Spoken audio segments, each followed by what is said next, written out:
जय जिनेन सभी को भक्तामय स्तोत्र के इस शिविर में आपका एक बार फिर से स्वागत है। आज हम सीखेंगे काव्य नंबर 25 एवं 26। आइए मंगलाचरण करते हैं। नमो अरिहंताणम, नमो सेताणम, नमो आयर्याणम, नमो उवज्जायाणम, नमो लोए सवसाहुणम। बोलो पंच परमेष्ठी भगवान की जय। आइए काव्य 25 का संस्कृत उच्चारण देखते हैं। आशा है आप सब लोग इसको याद भी कर रहे होंगे साथ में। पीछे के काव्यों को भूल नहीं जाइएगा। निरंतर पीछे के काव्य को पढ़ के ही नेक्स्ट क्लास शुरू करें तो और भी अच्छा होगा।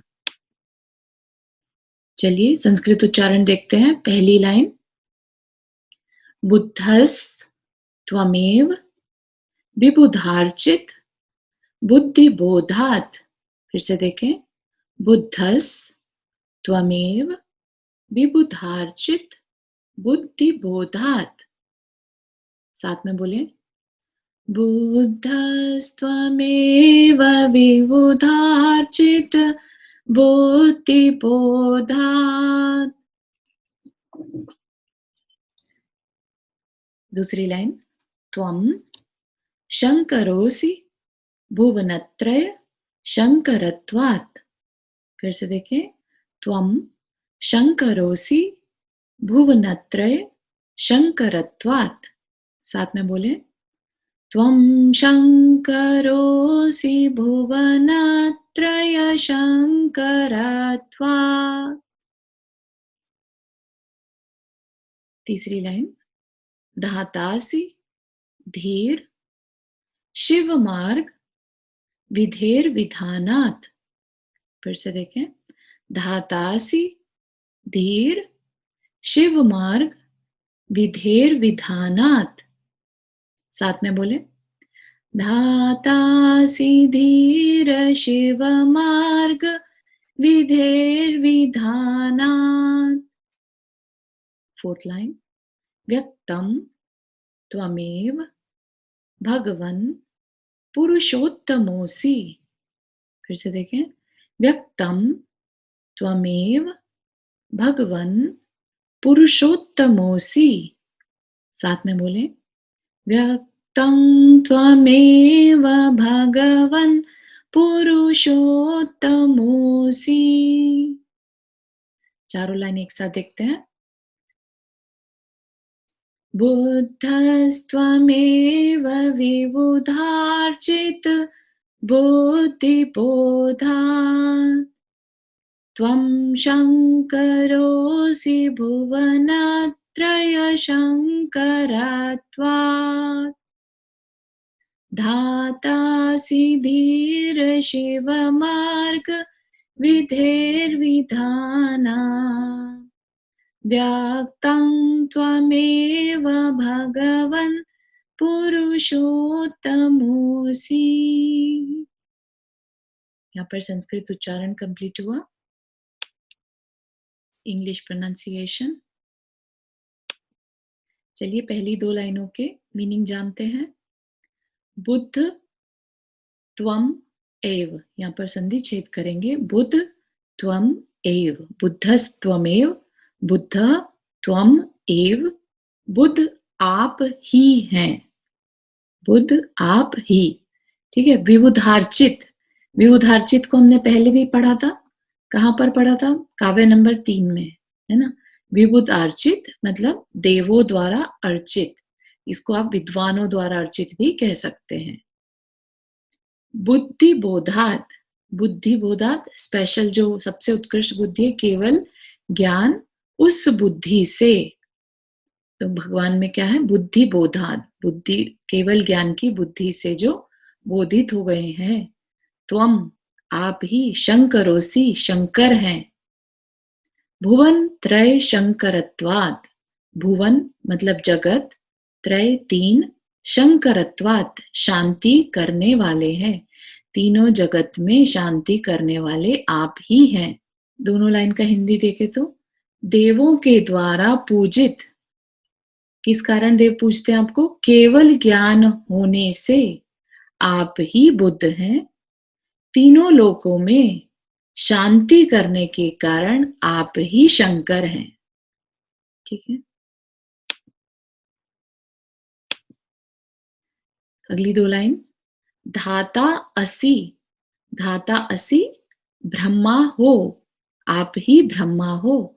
धीर, यहाँ पर संबोधन वाचक है तो ये सबसे शुरू में चला जाएगा। हे धीर वीर, शिव मार्ग विधेर विधानात्, शिव मार्ग मतलब शिव मोक्ष को भी कहते हैं।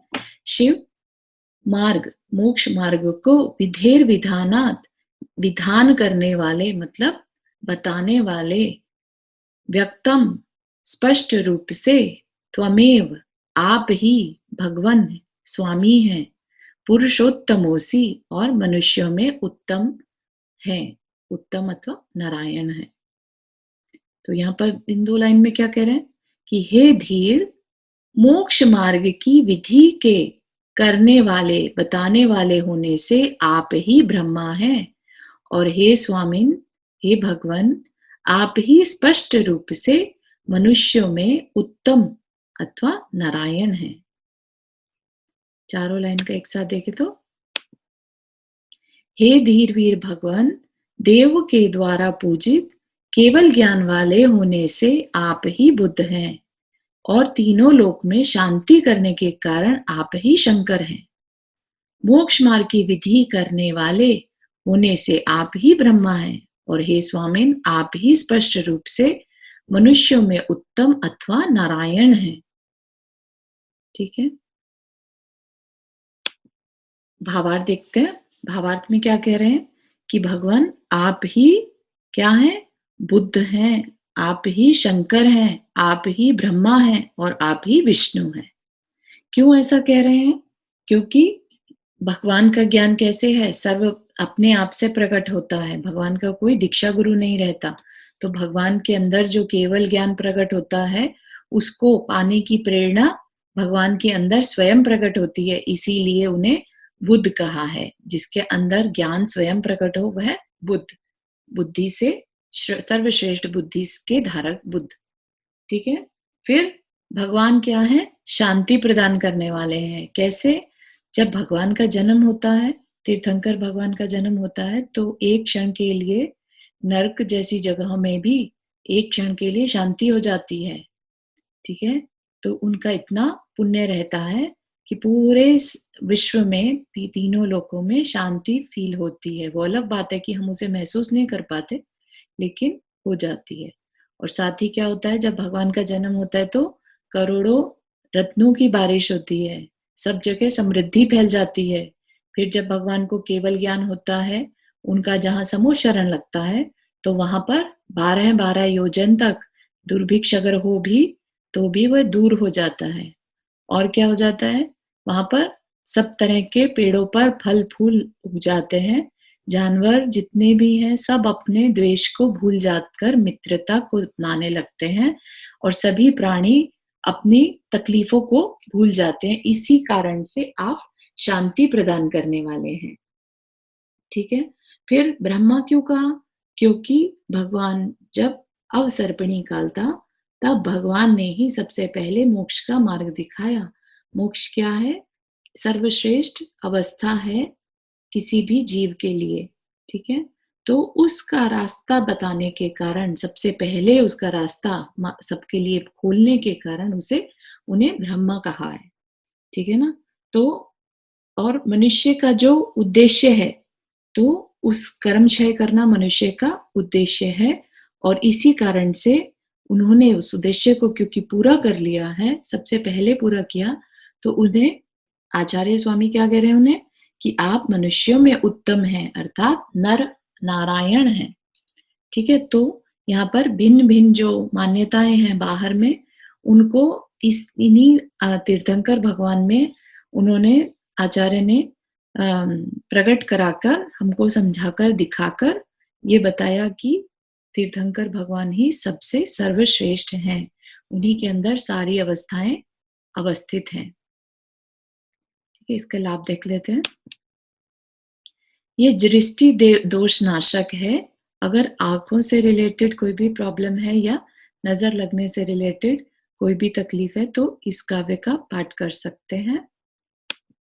इसका दीप प्रज्वलन है ओम ह्रीम अर्हम मेघ धाराचारण क्रिया रिद्धे मेघ धाराचारण क्रिया रिद्धि प्राप्तेभ्यो नमो दीप प्रज्वलनम करोमि। रिद्धि मंत्र है ओम ह्रीम अर्हम नमो उग्गतवाणम, ओम ह्रीम अर्हम नमो उग्गतवाणम। ठीक है, अब हम देखते हैं काव्य नंबर 26, जो कि इस पूरे भक्तामर जी का सबसे उत्कृष्ट काव्य है। इसको देखते हैं, इसका संस्कृत उच्चारण। पहली लाइन, तुभ्यम नमः स्त्री, नमः का आधा स का उच्चारण इधर आ गया, स्त्रिभुवनार्ति हराय नाथ, तुभ्यम नमस्त्रि भुवनार्ति हराय नाथ। साथ में बोले, तुभ्यम नमस्त्रि भुवनार्ति हराय नाथ। दूसरी लाइन, तुभ्यम नमः क्षितित लामल भूषणाय, तुभ्यम नमः क्षितित लामल भूषणाय। साथ में बोले, तुभ्यम नमः क्षितित लामल भूषणाय। तीसरी लाइन, तुभ्यम नमस्त्रि जगतः परमेश्वराय। फिर से देखें, तुभ्यम नमस्त्रि जगतः परमेश्वराय। साथ में बोले, तुभ्यम नमस्त्रि जगतः परमेश्वराय। फोर्थ लाइन, तुभ्यम नमो जिन भवोदधि शोषणाय, तुभ्यम नमो जिन भवोदधि शोषणाय। साथ में बोले, तुभ्यम नमो जिन भवोदधि शोषणाय। चारों लाइन का एक साथ फिर से उच्चारण करते हैं, साथ में बोले, तुभ्यम नमः स्त्रिभुवनार्ति हराय नाथ, तुभ्यम नमः क्षितित लामल भूषणाय, तुभ्यम नमः स्त्रिजगतः परमेश्वराय, तुभ्यम नमो जिन भवोदधि शोषणाय। ठीक है, तो संस्कृत उच्चारण पूरा हुआ। English pronunciation. आइए पहले की 2 लाइन के मीनिंग जानते हैं। तुभ्यम, सबसे पहले तो यहाँ पर देखेंगे कि काव्य में कहाँ पर संबोधन वाचक है। तो हमने देखा था कि हे स्वामिन त्रिभुवनार्ति, त्रिभुवनार्ति क्या होता है? त्रि मतलब 3, भुवन मतलब जगत, आर्त मतलब दुख। तो त्रिभुवनार्ति हराय, हराय दूर करने वाले नाथ। ठीक है, तुभ्यम आपके लिए नमस्कार हो। फिर है तुभ्यम नमः क्षितित, क्षितित मतलब क्षिति होता है पृथ्वी, तलामल तल के, अमल होता है निर्मल, भूषणाय आभूषण। तो आप क्या हैं, इसलिए आपको तुभ्यम नमः, इसलिए आपको नमस्कार हो कि आप पृथ्वी तल के निर्मल आभूषण स्वरूप हो, इसलिए आपको नमस्कार हो। दोनों लाइन को एक साथ देखें तो, हे स्वामिन, हे नाथ, तीनों लोगों के दुख को दूर करने वाले आपको नमस्कार हो, और पृथ्वी तल के निर्मल आभूषण स्वरूप आपको नमस्कार हो।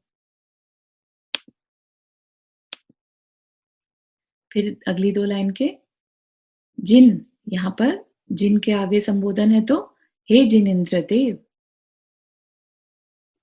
तुभ्यम नमस्त, तो नमः का स की साउंड इधर आ गई। त्रिजगत, त्रिजगत फिर से यहां पर है तीनों जगत के, परमेश्वराय परम ईश्वर, परमेश्वर स्वरूप आपके लिए नमस्कार हो। तुभ्यम नमो जिन, हे जिनेन्द्र आपके लिए नमस्कार हो। क्यों? भवोदधि शोषणाय, भव उदधि, भव होता है संसार और उदधि होता है समुद्र। तो संसार समुद्र को शोषणाय मतलब सुखाने वाले आपके लिए नमस्कार हो। तो यहाँ पर क्या बोला कि तीनों लोक के आप परमेश्वर हैं इसलिए नमस्कार हो। फिर आप ही संसार के सागर को सुखाने वाले हैं इसलिए नमस्कार हो। चारों लाइन का एक साथ देखें। हे स्वामिन, हे नाथ, तीनों लोकों के दुख को हरने वाले आपको नमस्कार हो। पृथ्वी तल के निर्मल आभूषण स्वरूप आपको नमस्कार हो। तीनों जगत के परमेश्वर आपको नमस्कार हो और संसार समुद्र को सुखा देने वाले आपको नमस्कार हो। ठीक है, तो यह सबसे महत्वपूर्ण काव्य क्यों कहा है कि अगर कुछ भी नहीं समझ में आ रहा हो और आपको आर्त ध्यान हो रहा हो, अगर आपने थोड़ा भी स्वाध्याय किया है तो आपको पता चलेगा कि 4 प्रकार के जो ध्यान है उसमें एक आर्त ध्यान होता है जो बेसिकली दुख का ध्यान करना। कोई इष्ट आपका आपसे छूट जाए, जिस आपको पसंद है कोई चीज, कोई पर्सन, और वह आपसे दूर हो जाए तो आपको जो दुख होता है, या फिर अनिष्ट आपसे मिल जाए, ऐसी परिस्थिति, ऐसा पर्सन आपके पास आ जाए, मिल जाए, तो अनिष्ट का संयोग होने से, और फिर शरीर संबंधी अगर कोई रोग है, तकलीफ है, उसका ध्यान करना, या कोई भी विषय संबंधी सामग्री को हमेशा चाहना और ना मिले वह, तो जो दुख होता है, ये 4 प्रकार के जो दुख हैं वह आर्त ध्यान में आते हैं। तो भगवान को नमस्कार क्यों कर रहे हैं कि भगवान तीनों लोकों में जो ये दुख हैं उनको दूर करने वाले हैं। तो क्या हो गया, बेसिकली कह रहे हैं कि आप सब कुछ देने वाले हैं। जो जो चीजें हमें पसंद नहीं है, आपकी भक्ति से वे सब चीजें दूर हो सकती हैं, या ये कहिए जो हमें चाहिए वह हमें मिल सकता है। फिर क्या कह रहे हैं कि भगवान की भक्ति, भगवान क्या है, धरती पर निर्मलता को प्राप्त हैं, क्योंकि उनके सारे जो विकार हैं, सारे दोष हैं, वो सब दूर हो चुके हैं, इसलिए आभूषण के समान है। ठीक है ना, जिसमें प्योरिटी है तो हम उसे अपने आप ही सबसे श्रेष्ठ मानते हैं ना। तो ऐसे ही भगवान जो है पूरी पृथ्वी पर उनमें एक भी दोष नहीं है, इसलिए वे आभूषण स्वरूप हैं। फिर क्या है कि भगवान जो है वो इस जगत के परमेश्वर हैं। क्यों? क्योंकि जितने भी 100 इंद्र उनको नमस्कार करते हैं, पूरे जो तीनों लोकों के जो इंद्र हैं या स्वामी हैं वो उनको नमस्कार करते हैं, तो वो परम ईश्वर हैं। ठीक है, फिर क्यों है, फिर वो संसार सागर को सुखाने वाले हैं। कैसे? क्योंकि भगवान जो है, भगवान ने रास्ता दिखाया ना मोक्ष का। मोक्ष क्या है? बेसिकली मोक्ष है संसार जहां पर खत्म हो जाए, वह मोक्ष है। ठीक है, तो संसार को किसकी उपमा दी है यहाँ पर? सागर की। तो जिसने मोक्ष पा लिया उसका संसार मतलब कि सूख गया है। तो भगवान ने मोक्ष खुद भी धारण किया, खुद भी प्राप्त किया, और हमें भी प्रेरणा दी कि हम भी अपने संसार सागर को सुखाएं और उनके बताए मार्ग पर चलें। इसलिए आप उनको नमस्कार है। ठीक है, और हम नमस्कार कब किसको करते हैं? जब हमें किसी से कुछ प्राप्त होता है ना, हमें जो अच्छा लगता है, हम उनके जैसा बनना चाहते हैं, तो हम भी भगवान जैसा बनना चाहते हैं, इसलिए हम यहाँ पर भगवान को नमस्कार करते हैं। ठीक है, यहाँ पर जो है इसको यूज करते हैं सिर दर्द और प्रसूति पीड़ा नाशक के लिए। दीप प्रज्वलन मंत्र। ओम रीम अर्हम तंतुचारण क्रिया रिद्धे, तंतुचारण क्रिया रिद्धि प्राप्तेभ्यो नमो, दीप प्रज्वलनम करोमि। रिद्धि मंत्र। ओम रीम अर्हम नमो दीप्त तवाणम, ओम रीम अर्हम नमो दीप्त तवाणम। आज हमारा काव्य नंबर 25 और 26 यहाँ पर पूरा हुआ। आइए जिनवानी स्तुति। जावाणी के ज्ञान से सूझे लोकालोक, सोवाणी मस्तक धरो सदा देत हो दो, हे जिनवाणी भारती तो ही जपो दिन रैन, जो तेरा शरण आ गए सो पावे सुख चैन। सभी को जय जिनेंद्र।